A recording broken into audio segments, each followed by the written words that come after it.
Hey guys, Jen Graves here. Yeah, I'm kind of lagging behind. I'm part of the way through volume 7.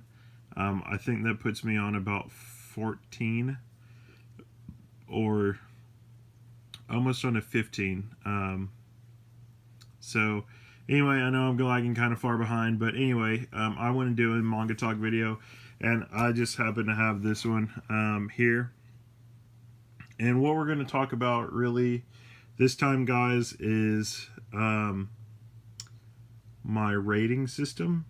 Um, so, with my rating system and stuff, guys, I usually post all that stuff down in my little comment section or my about the video section, I guess, when you hit the arrow. So I use stars, um, you know, and I try to make it based off of something good. With mine, usually how I have it set up is if a book is 3 stars, it still means that it was good. I know there's going to be a lot of 3 and 4 and 5 stars because most stuff is really, really fantastic to me and all that. But the stars for me, they're all 20%. So if you get if a manga gets basically like 3 stars, it means it's 60%. So it's over 50. Um, you know, so it's 60, 80, and 100. And that's kind of where my scale for that goes as far as knowing where it is. And then I put the black dots for like the voids or whatever's not there. Um, and, usually if it's a 2, it's still pretty good. I mean, 40 is only, 10% away from 50. So 2s, I'm not too upset with. Usually when a book gets a 2, it usually means maybe it was canceled too early for it to finish. Something like that. Not too much. And then the handful of ones that I have, I think I may have 3 books that may be 1s. I'm not 100% certain on that. 3 or 4 maybe. But 1s are still 20% to me. That's better than 10% or 0. If you're going on a 10 scale kind of thing, or I guess that would be like an 11 scale. However it is, different people do different things.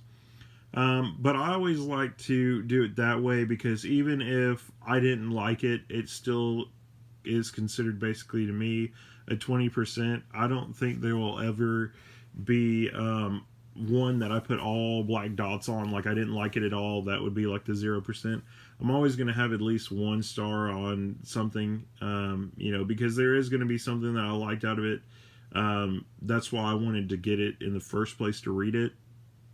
So I guess you can kind of consider my first star if I picked it up off the shelf or I bought it off the internet or something to read it.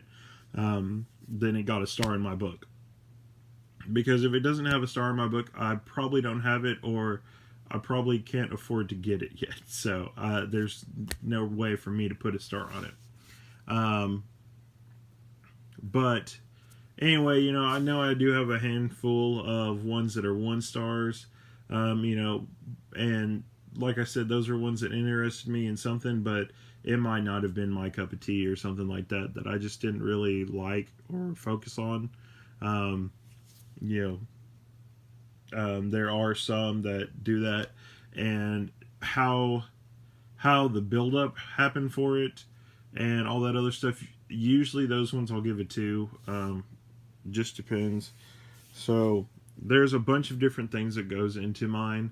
If it's one that I even like remotely very well, it will get 5 stars. If there's something that's kind of like not settling with me on it, those are probably the ones that I'll give 4 stars to. Or if it's completed all the way, but it was like hiatus complete, that's usually a 4-star ones.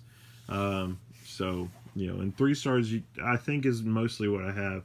I probably do need to go back and add that to my list, what I rated star wise on a bunch of mine, like on my my Google Docs or Google spreadsheet kind of thing.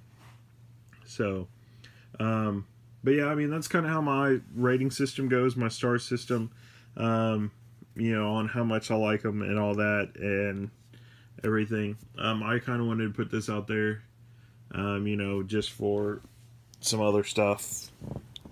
We kind of moved, so that's about it. I know y'all got a big close-up of the face. But yeah, so that's about my star system, 1 through 5, 20% up to 100%. So, because I don't think there's such thing as bad manga, really. If there is, I haven't seen it yet. There's always a good idea behind it. Kind of like how all of us have good and bad ideas. I mean, usually everything starts out as a good idea. It just might have something bogus about it. But yeah, so anyway, I am gonna let y'all go, so I can get back to reading. Hopefully I can finish this one and be on volume 8, which will be like volume 15, and finish those and try and finish some of the other ones. These ones are, with the 4th of July and some other stuff, these ones are taking me a little longer to read, so I don't think I will have them all done this time, especially because I'm pretty sure I'm working tomorrow at my job, but I don't know. So anyway, hopefully I will be able to get this one done, maybe get started on another one and finish it tomorrow, and maybe do that, because trying to get through these ones is what's slowing me down on reading some of the other ones to get through them faster. Because I'm chomping at the bit on some of my Dungeon Crawly ones and some of my new ones, and trying to get done with this series so I can start on a new couple series to read that's on my shelves. So anyway, that is about it, guys. I will catch y'all later, and also get ready to take a break for all that, because I am a little ready to get back to my other schedule of reading for pleasure, not for a challenge. How bad that sounds, even though I'm the person that put on the challenge and whatnot. But yeah, so anyway, and then I can get back to rapping, so woo. Anyway, like I said though, guys, I will catch y'all later. I'm Jen Graves, and I will see you in the next video. Bye.